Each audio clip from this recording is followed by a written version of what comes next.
Have a natter with us today as we attempt to banish Blue Monday by sharing our highlights of last year. Yeah, and maybe as we're doing it, we'll sample my brand new gin. What could it be?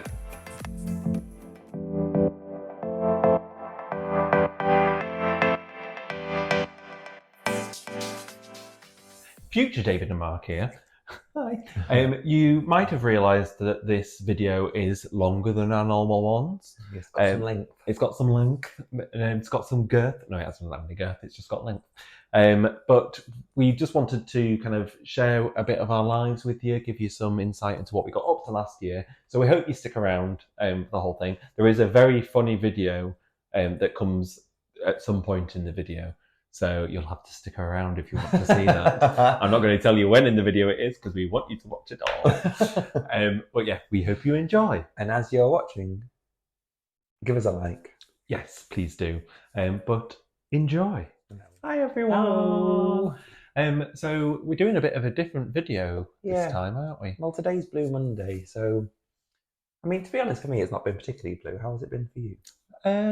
It's been all right. Just Yeah. been working, so it's not been like Normal. yeah, it's just been normal. What really helped me, actually, I took Coco for a walk earlier, and it was one of those really crisp. It was really cold, but it was very crisp and very blue skies, and it helped. I did not go for the walk. No, we did not. No. No, but I've had a productive day at work, so I feel like I've accomplished stuff. So shall we pour a little beverage let's while we're do having a it. little natter?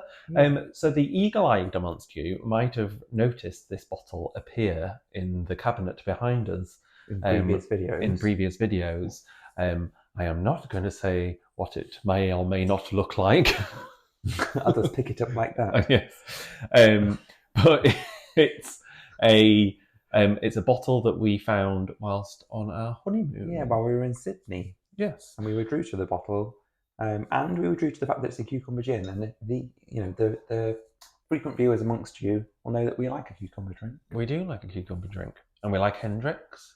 Yes. So it'll be interesting to see how this compares to something like Hendrick's, whether it's got a very strong cumber flavour.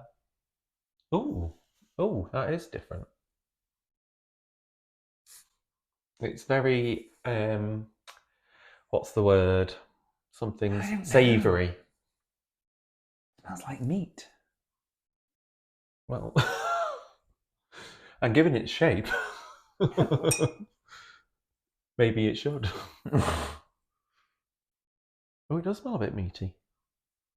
Weird. Okay, well, let's hope it doesn't taste like meat. Oh, that's a good noise. Ooh, really swore. Look at that glug. All right, we've been trying to be a little bit fancier with our garnishes today. Try it neat. I'm going to, but off ice. Oh, I can taste the cucumber, first of all. Yes. And I can't taste meat. No, which is a bonus. Hooray! But that is a very distinctive flavour. Yeah, it's very very sharp in the throat. Yes. Sorry for the noise.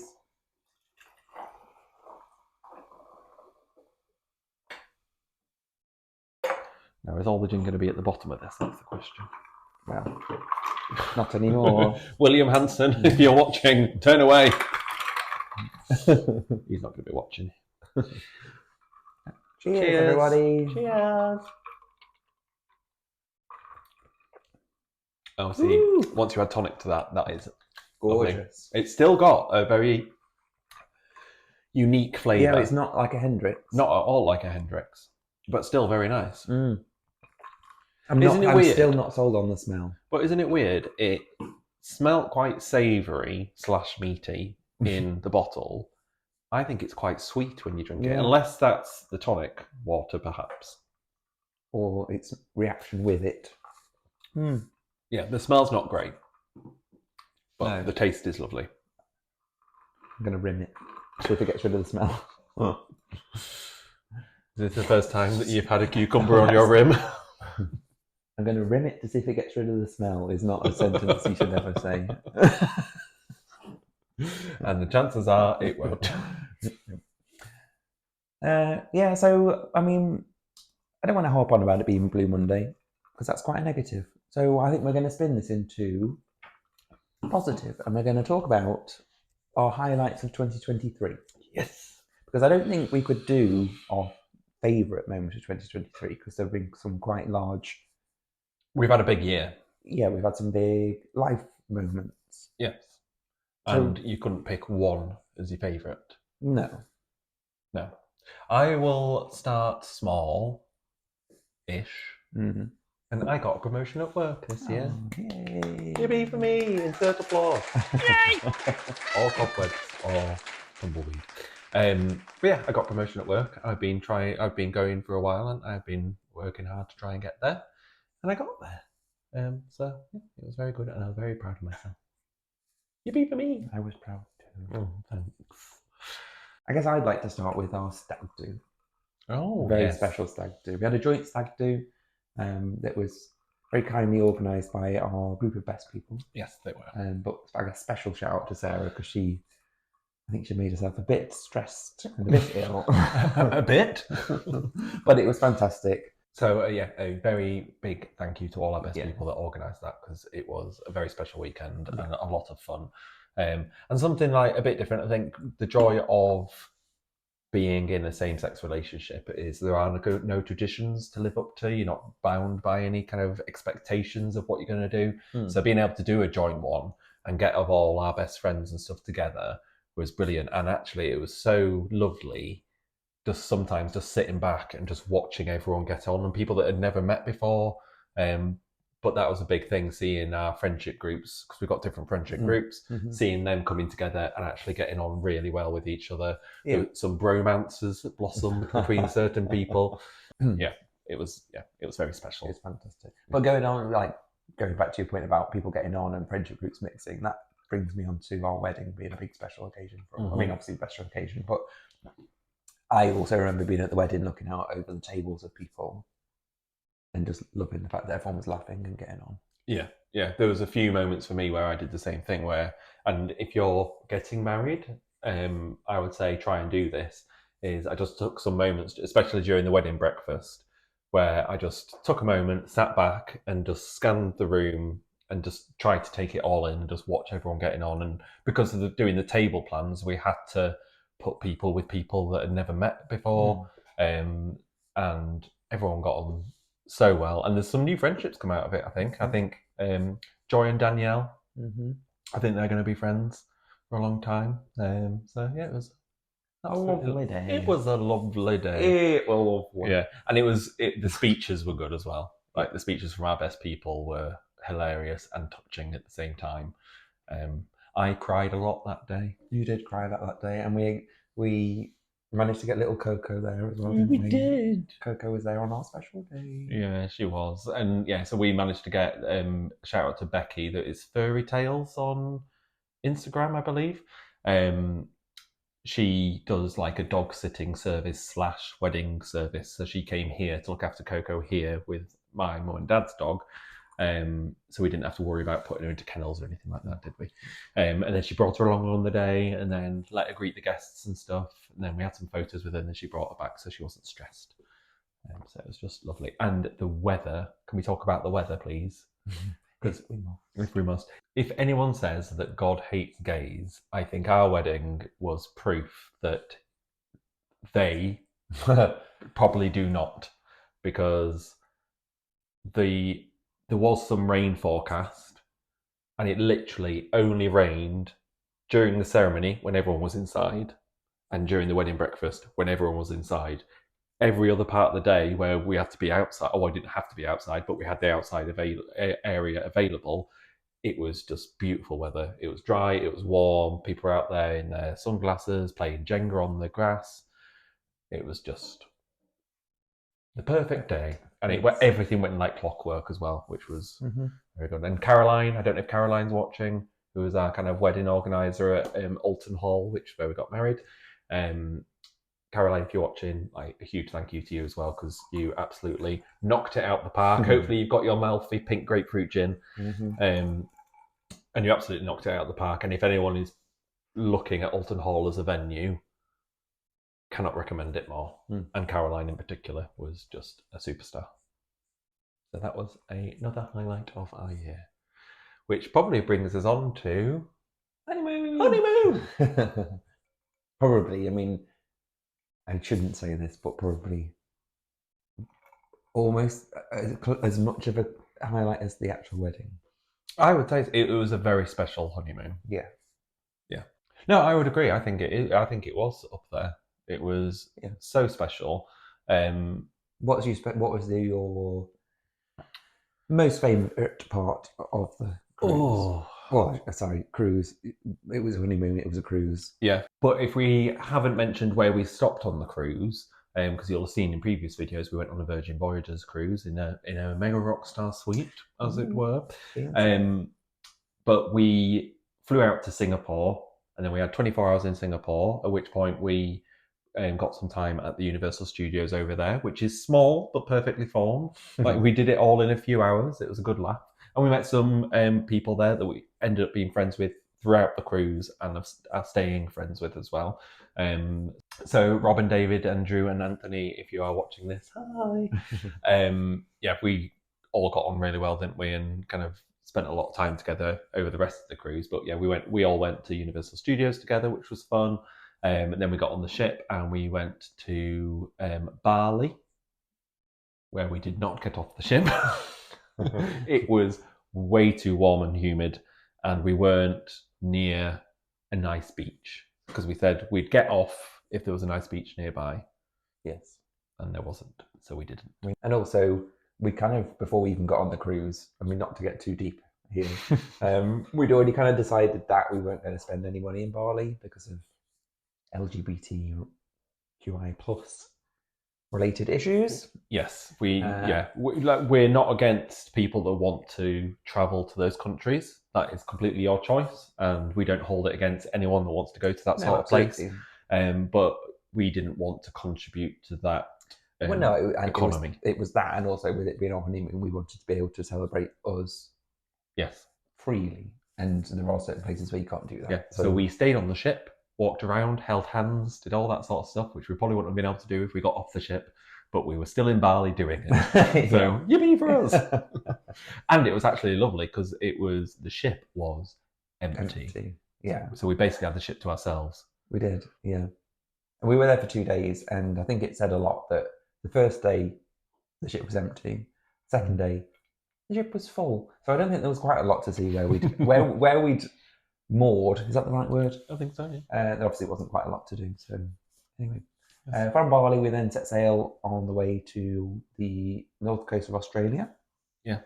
Ooh, one thing we have missed out that I will point out: in between Singapore and Bali, we crossed the equator. I was doing an impression of Jonathan Ross. I hope you appreciated it. We crossed. I can't speak. We crossed the equator. Yeah. So we became shellbacks. Yes, we did. So apparently, before you cross the equator on a ship, you're known as a polywog, and then when you cross the equator, you're known as a shellback. And to celebrate it, we got tattoos. We did on Virgin Voyages. So shout out to Squid Ink. Yes. If you watch, I mean, people. Nikita, if you're watching, thank you very much. Nikita did our tattoo, and she was brilliant. And also Sandra, who was the kind of manager, looked after the shop. She nicknamed us the Leaky Boys. She did. We're her favourite Leaky Boys. I mean, it sounds awful, doesn't it? But it was because our tattoos were leaking, not anything else. Yeah, because we were kind of rejecting the ink. We weren't rejecting the ink. But it was, we kept having to go get our dressings changed because we were sweaty, pumping out all kinds of bodily fluids. It was our honeymoon. Yes. But everyone was so lovely in there. And it's a bit sad that when we go on our next cruise that I don't think they're going to be on there, which is it's a different ship, isn't it? Yeah, but sometimes people move around and stuff. But I don't think they're going to be on there. But yes, thank you very much. It was very special having that done on the ship.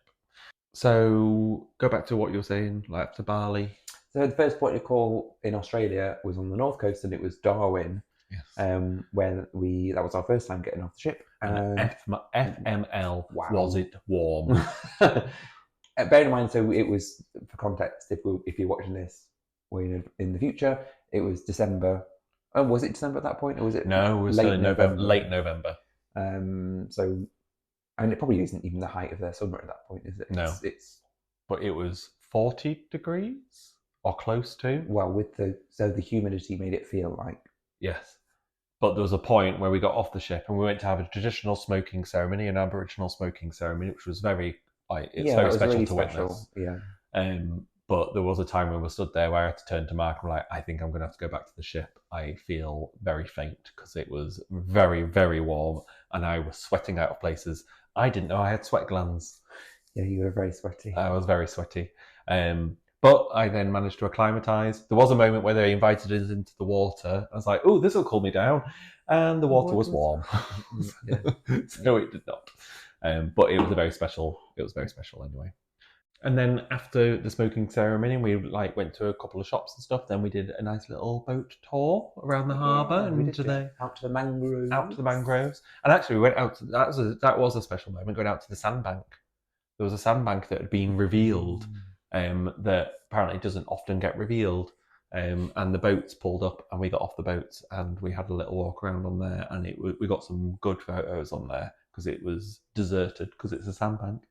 And that was very lovely. That was lovely. Yes. And from then we carried on around the coast, stopping what was next? Cairns. Then Cairns we snorkeled over the Great Barrier Reef. We did, and I was very sick. Yes, we both were very sick. I threw up in the toilets on the boat on the way back so hard that I threw up through my nose. And then had congestion issues for the rest of the crew. Well, it's really weird because I thought I suffered with seasickness quite easily, right, previously. And so I've always been really nervous about going on boats for that fact, right? Mm-hmm. This day proved to me, actually, boats are fine. So all on the cruise, no seasickness.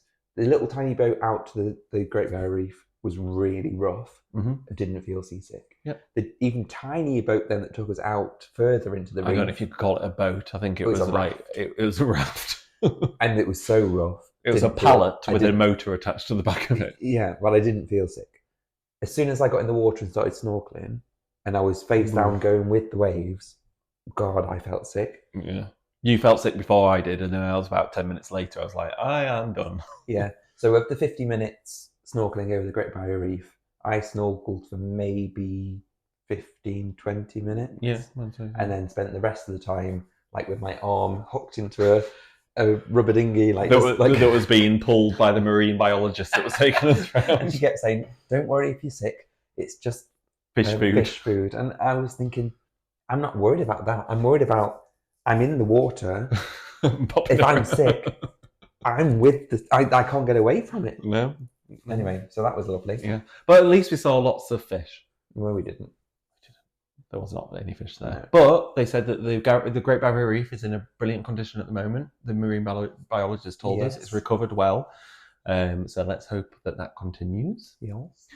And then from there, we went on to Early Beach. And I would say that when you asked what was one of my highlights, not Early Beach itself was a highlight, but where we went from Early Beach was. Yes. So from Early Beach, we did an excursion out to Whitehaven Beach in the Whitsundays, which was absolutely spectacular, stunning, white sand, crystal clear blue turquoise waters. It was like something off a postcard. Like, you can't put it into words. How beautiful that place was. And I think we saw some stingrays swimming around. We saw some baby sharks swimming around. We did. Nope. That's an earworm that you won't be able to get out your head now. Forever. For literally forever. I think that at some point through all of our lives now, to the point of death, periodically, that will keep happening. Baby shark, do. It will, won't it? It will. Crazy Frog still happens to me. Every so often, randomly.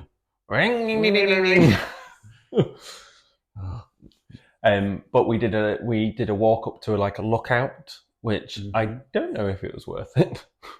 Again, actually, maybe it was. It was very hot. It was very hot. I would say if you're doing that, and if you go to Whitehaven Beach and they take you up to the lookout, you only have to go to the first lookout spot. the second, because you can do like a second Well, and I think third you one. have to. It's like a loop, isn't it? Yeah, but you don't have to stop and do it. You can just like walk through the other lookouts and get straight back to the beach. If it's very warm and you want to cool down, the first lookout's enough, or skip the first lookout and go to one of the other ones. Would be my advice. And then another highlight of that trip was the trip back. What way you did your? I did my Tom Cruise James Bond thing. Not really, but so we went out on a rib boat, and then so on the way back, I was able to sit on the side, and which was a bit precarious, but I managed it. You had a rope to hold onto, and it was so cool, like going past, like with the wind in my hair, taking in the views. It was very cool. I was more sensible and sat on a chair. You sat at the back. But I checked. I was like, "Do you mind if I sit on there?" Like, and then from there we went to Sydney. And for me, a highlight that sail into Sydney. There are no words. There are literally no words. It was very special. Yeah. And for those of you that are familiar with Virgin Voyages, like we said, we were in a mega rockstar suite. It's not. Is it luck?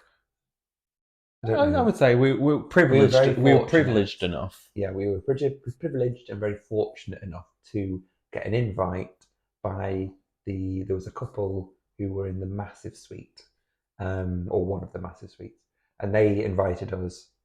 They invited us for some drinks way back, like in the cruise, which we went to, and it was fantastic. So thank you.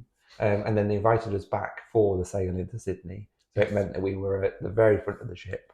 Unobstructed views, not crowds of people, because the decks, as you can imagine, it's the first time that Virgin had sailed into Australia, so the decks were swarmed with basically everyone on the ship.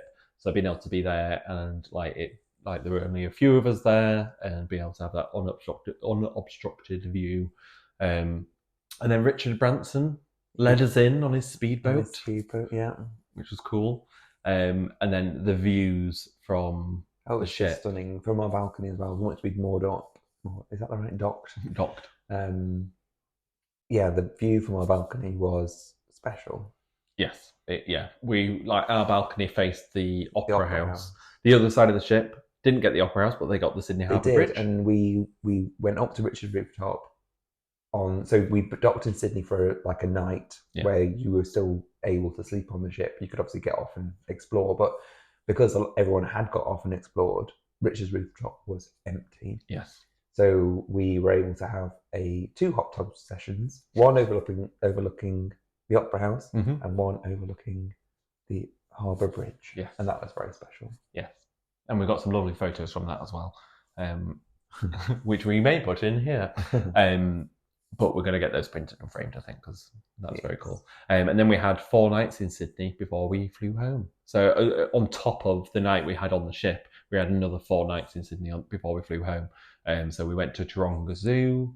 Yeah. I think, to be fair, that's probably better normally. When we went, it just so happened that there was loads of building work going on. So there were loads of paths that were supposed to be able to walk down that were closed. Loads of exhibits were shut. Like animals weren't there. We still saw some cool stuff. Yeah, and I would say I got to hold a bird. And from insert footage. And as you will see from this footage, the views of Sydney from the zoo are phenomenal. Yes. Like, wow. Yes. And then the next day we went to Luna Park. We did, which was funny, interesting. Me and the other David, who we mentioned earlier, went on a ride. I can't remember the name of it, but it should have been called Hell on Earth, because we did not feel well. Once we got off there. Something Sledgehammer. Was it Sledgehammer? And it was awful, and we both felt very queasy when we got off there. But there was some really cool rides there, so we did that.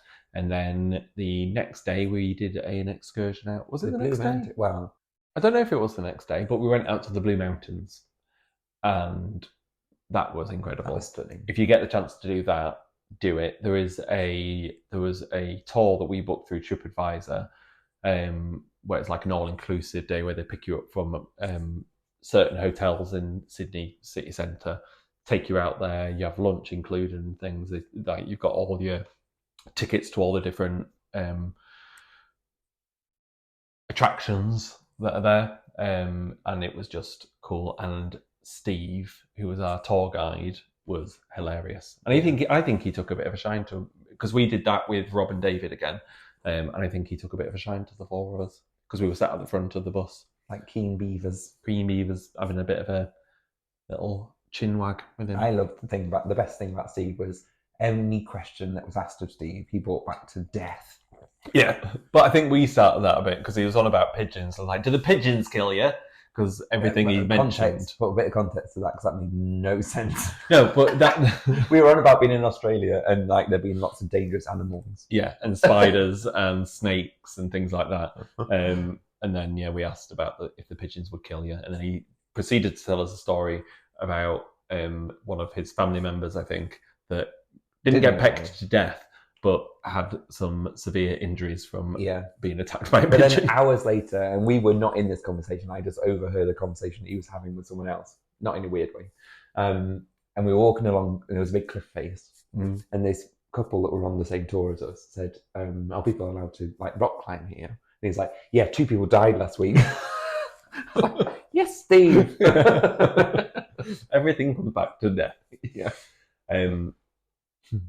But that was a lovely trip. That was a really cool tour to do. And then we had to come home. We did. And just as a bit of context, when we left Sydney, it was 40 degrees. When we arrived back into Manchester, it was 4 degrees. So it was quite a shock to the system. Celsius. Yes, Celsius, yes, not Fahrenheit. Yes. So it was a bit of a shock to the system, but it was such a special trip that we'll remember forever. Yeah. So I do have one final highlight that I want to share. I hope it's the right thing. It might be, but it's a very specific moment in time where Sarah and Nikki, if you're watching, we'd gone for a bottomless brunch with Sarah and Nikki, and on the way home, Nikki decided that she wanted a piggyback, and Sarah, being Sarah, obliged. But it didn't quite go to plan, and we will show you what happened next now.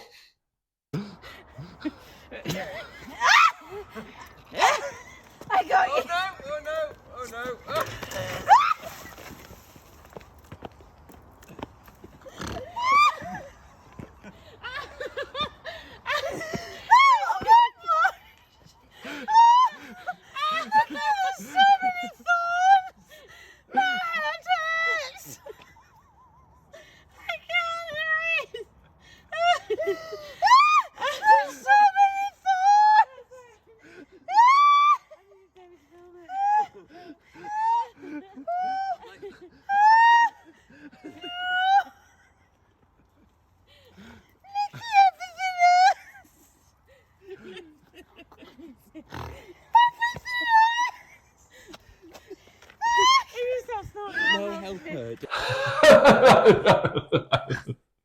What a laugh. What a lark about. But yeah, that sticks in my head as kind of a highlight from the year. That was just hilarious. That feels like the perfect way to end this video. Yes, it does. So we hope that our ramblings and our wafflings have helped you to banish your Monday blues. Monday blues. On this Blue Monday. Yes. If you have them. If not, then I hope it's made you laugh anyway. Yes. And we just, like we say, it was a little bit of a different video for us, but we just wanted to give you a little insight into our lives and talk a little bit about what we were up to last year. I hope you've had a little drink along. Yes. Unless you're doing Dry January, then I hope you've not drunk along. Well, you could drink water along. Well, you could do. We're doing a mildly moist January. Well, we're attempting to. We're attempting to. I think we're failing at the moment, but it's fine. Cheers. Cheers. But we hope you've enjoyed this video. If you have, give us a thumbs up. Leave us a comment in the comment section down there somewhere. Let us know if this is the sort of video that you've liked, because this was a bit of a test for us. Hi, Coco. Here she is. Oh, hello. Oh, lovely kisses. Thank you. So this was a bit of a different video for us, and we just wanted to see if this is something that people enjoy. If you are, then maybe we'll do some more kind of chatty, nattery things. Hello. Oh, hello. Oh, she's licking me. Sorry, microphone. Sorry, sound people. She wanted to lick you. She did. Yeah, we hope you've enjoyed this video. Hit the subscribe button if you haven't already, and hit the notification bell to get notified of future videos. There's some exciting stuff coming up. And we'll see you next time. Bye. Bye.